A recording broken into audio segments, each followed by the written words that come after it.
Student इस video के अंदर हम क्लास 10 की जो है वो मैथ का यूनिट नंबर 1 जो है वो देखेंगे। ठीक है, इसका इंट्रोडक्शन देखेंगे। तो आपका जो यूनिट नंबर 1 है उसका नाम है जी क्वाड्रेटिक इक्वेशन। तो सबसे पहले देख लेते हैं कि क्वाड्रेटिक इक्वेशन जो है वो क्या होती हैं। ठीक है, क्वाड्रेटिक इक्वेशन ऐसी इक्वेशन है जिसमें हाईएस्ट पावर जो है वो 2 हो, तो ऐसी इक्वेशंस को हम क्या कहते हैं कि वो क्या है, क्वाड्रेटिक इक्वेशन है। ठीक है, एक एग्जांपल से जो है वो देख लेते हैं, ax का square plus bx plus c equal to 0। ठीक है, तो ये आपके पास एक इक्वेशन लिखी हुई है। तो इसमें आप देखें कि हाईएस्ट पावर जो आ रही है इक्वेशन की वो क्या है, 2। तो ये हमारे पास क्या कहलाती है, क्वाड्रेटिक इक्वेशन कहलाती है। लेकिन जो इस फॉर्म में होगी like ax square plus bx plus c equal to 0, इसको हम क्या कहते हैं, जनरल। ठीक है, या जो है वो हम इसको स्टैंडर्ड फॉर्म बोलते हैं। ठीक है, ये जनरल या स्टैंडर्ड फॉर्म है किसकी, क्वाड्रेटिक इक्वेशन की। ठीक हो गया।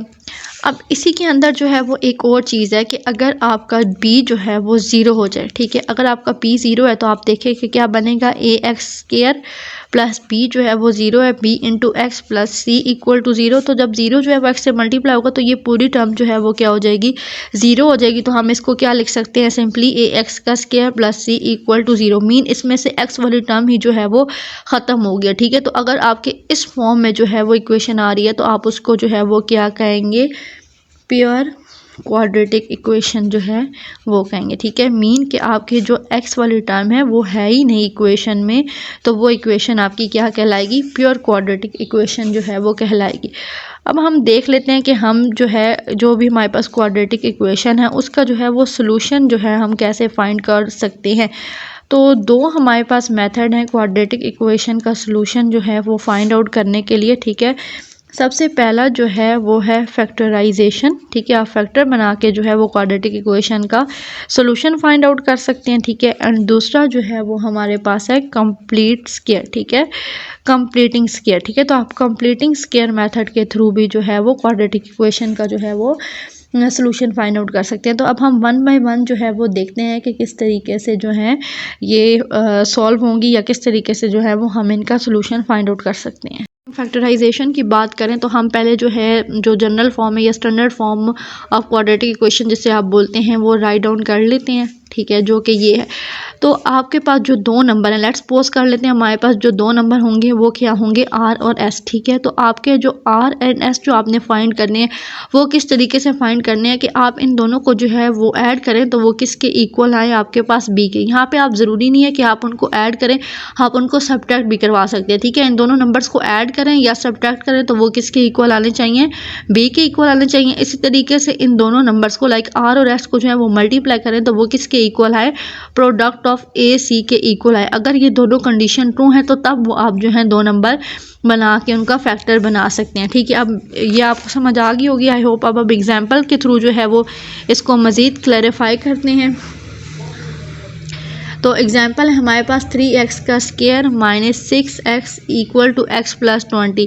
ये अभी आप देखें तो हमारे पास स्टैंडर्ड फॉर्म में नहीं, क्योंकि हमारे पास स्टैंडर्ड फॉर्म जो है वो ये होती है। तो इससे सबसे पहले हम स्टैंडर्ड फॉर्म में लेके आएंगे 3x का स्क्वायर माइनस 6x, ये प्लस है, इस साइड पे आके माइनस x हो जाएगा, प्लस 20 है दूसरी साइड पे आके माइनस 20 और किसके इक्वल आ जाएगा जी, 0 के। 3x का square minus 6x minus x minus 7x and minus 20 equal to 0। अब ये हमारे पास जो है वो क्या होगी, जो जनरल फॉर्म है या स्टैंडर्ड फॉर्म जो क्वाड्रेटिक इक्वेशन की है वो बन गई है। ठीक है, अब हमने क्या करना है कि जो दो नंबर हैं, ठीक है, वो हमारे पास ऐसे नंबर हों कि जिनको हम प्लस या माइनस करें। ठीक है, तो हमारे पास जो है वो क्या आना चाहिए, b हमारे पास क्या है, -7। ठीक है, और अगर हम मल्टीप्लाई करें, ठीक है, उन दो नंबर्स को मल्टीप्लाई करें तो क्या बनना चाहिए, -20 और 3 को मल्टीप्लाई करें तो क्या बनेगा, -60। ठीक है, तो ऐसे दो नंबर हमने तलाश करने हैं जिनको प्लस माइनस करने से जो है वो -7 बनता हो और मल्टीप्लाई करने से जो है वो हमारे पास -60 बनता हो। ठीक है, तो दो नंबर हमारे पास देखें 10 और 6 है ना। ठीक है, 10 और 6 को हम मल्टीप्लाई करेंगे तो हमारे पास क्या आ जाएगा, 60 आ जाएगा।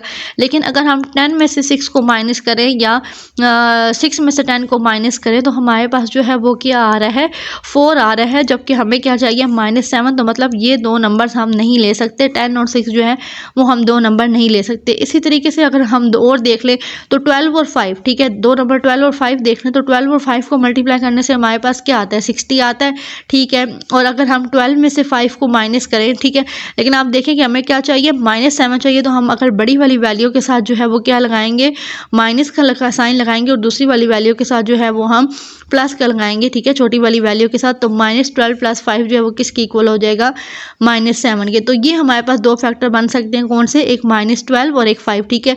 और -12 और 5 को मल्टीप्लाई करेंगे तो हमारे पास क्या आएगा, -60, और -12 में से +5 करेंगे तो हमारे पास क्या आएगा, -7, जो कि हमारे पास जो दोनों कंडीशंस थी, जो रिक्वायरमेंट्स थी, वो दोनों जो है वो फुलफिल हो रही है। तो मतलब हमारे पास जो दो नंबर्स होंगे वो -12 एंड +5 होंगे, ठीक है।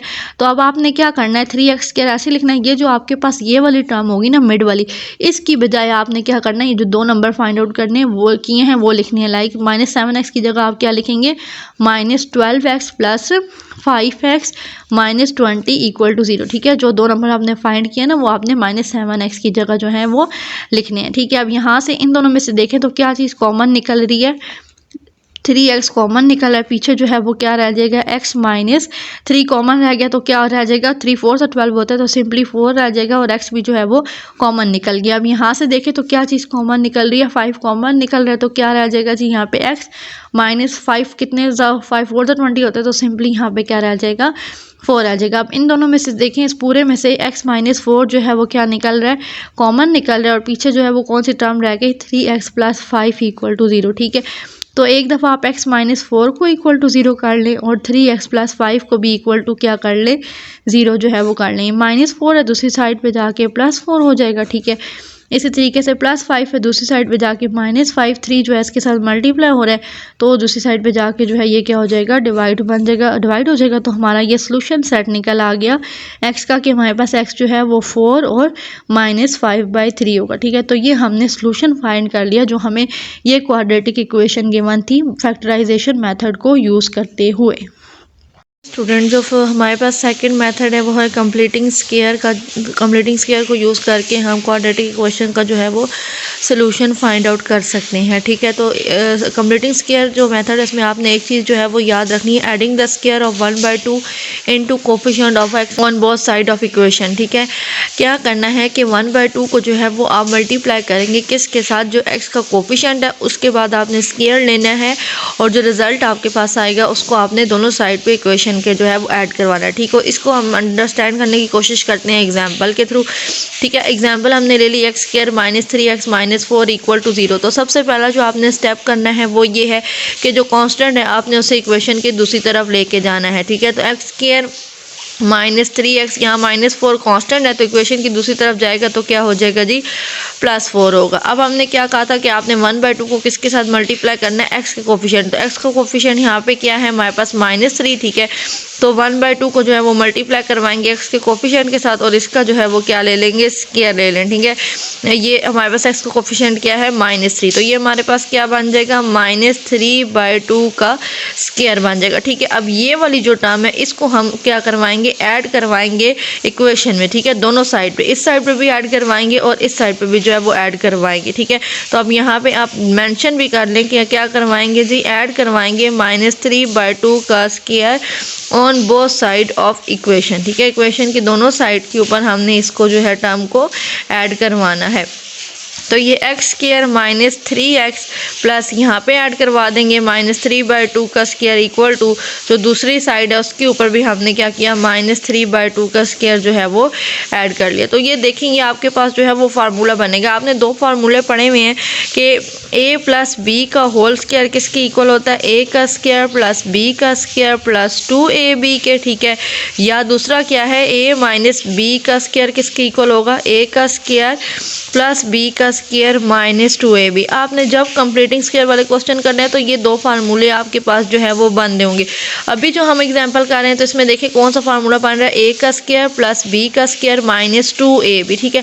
थोड़ा इसको मैं और सिंप्लीफाई आपको एक स्टेप कर देती हूँ, उसके बाद मैं आपको ये फार्मूला इंप्लीमेंट करके दिखाती हूँ। x का स्क्वायर -3x के देखें ये जो स्केयर है ना, ठीक है, स्केयर की वजह से ये माइनस जो है वो क्या हो जाएगा, प्लस हो जाएगा। तो ये सिंपली क्या रह जाएगा, 3/2 का स्केयर इक्वल टू 4, ठीक है। इसी तरीके से ये माइनस जो है वो स्केयर की वजह से प्लस हो जाएगा और 3 का स्केयर 9 हो जाएगा और 2 का स्केयर जो है वो हमारे पास क्या आ जाएगा, 4 आ जाएगा, ठीक है। अब आप ये देखें ये क्या बन रहा है, a का स्केयर प्लस b का स्केयर और -2ab देखते हैं कि हमारे पास ये -3x ही आएगा, ठीक है, -2ab को सॉल्व करके। तो -2a हमारे पास जो है वो क्या है, x है और b हमारे पास क्या था, 3/2 था। तो ये 2 कैंसिल आउट होके हमारे पास क्या आ रहा है, -3, ठीक है। -2ab किसके इक्वल आ रहा है, -3x के ही इक्वल आ रहा है, ठीक है। तो इट्स मीन ये हमारे पास जो है वो फार्मूला बन रहा है, किसका फार्मूला बन रहा है, a - b का होल स्क्वायर, क्योंकि हमारे पास जो 2ab है उसके साथ क्या आ रहा है, माइनस जो है वो आ रहा है, ठीक है। तो ये हमारे पास क्या हो जाएगा, a - b का होल स्क्वायर इक्वल टू, यहाँ पे आप 4 एलसीएम ले लेंगे, ठीक है। तो 4 सा क्या हो जाएगा, 16 + 9 x - 3/2 का स्क्वायर। तो ये हमारे पास 16 + 9 बन जाएगा 25/4।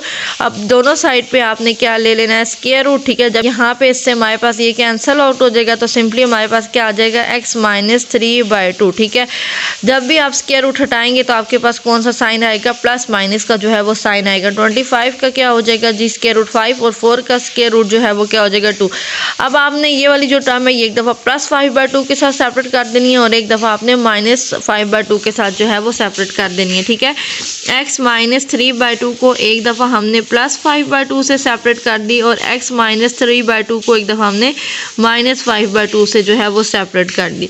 -3/2 है, दूसरी साइड पे जाके क्या हो जाएगा, +3/2 हो जाएगा। यहाँ से 2 एलसीएम ले लेंगे एंड 5 + 3, तो x इक्वल टू क्या आ गया, 8/2, 2 1 = 2 एंड 2 4 = 8। तो x जो है वो किसके इक्वल आ गया, 4 के इक्वल आ गया। नेक्स्ट स्टेप जो है वो हम फॉलो करते हैं, x इक्वल टू -5/2 -3/2 है, दूसरी साइड पे जाके क्या हो जाएगा जी, +3/2 हो जाएगा। यहाँ से 2 जो है वो एलसीएम ले लेंगे तो क्या आ जाएगा, एलसीएम -5 + 3, तो -5 + 3 क्या हो जाएगा, -2/2 एंड 2 कैंसिल आउट हो गया, x से हमारे पास क्या आ जाएगा, -1। तो हमारे पास जो सोल्यूशन सेट आया वो क्या आया, 4 आया और -1, ठीक है। तो हमने इक्वेशन को जो है वो सॉल्व किया किस मेथड के through, bye completing square method के थ्रू, ठीक है। अगर किसी स्टूडेंट को कोई क्यूरी है, कोई भी इशू है, ठीक है, इस लेक्चर के अंदर, तो वो कमेंट बॉक्स में मेरे से पूछ सकता है और चैनल को आप लोग लाजमी सब्सक्राइब कर लीजिएगा ताकि बाकी जो लेक्चर अपलोड होंगे उनका नोटिफिकेशन आप लोगों को मिल सके। इसी के साथ इस वीडियो को जो है वो एंड करते हैं। अगर आपको वीडियो अच्छी लगी हो तो लाइक और शेयर लाजमी कर दीजिएगा। Okay, thank you.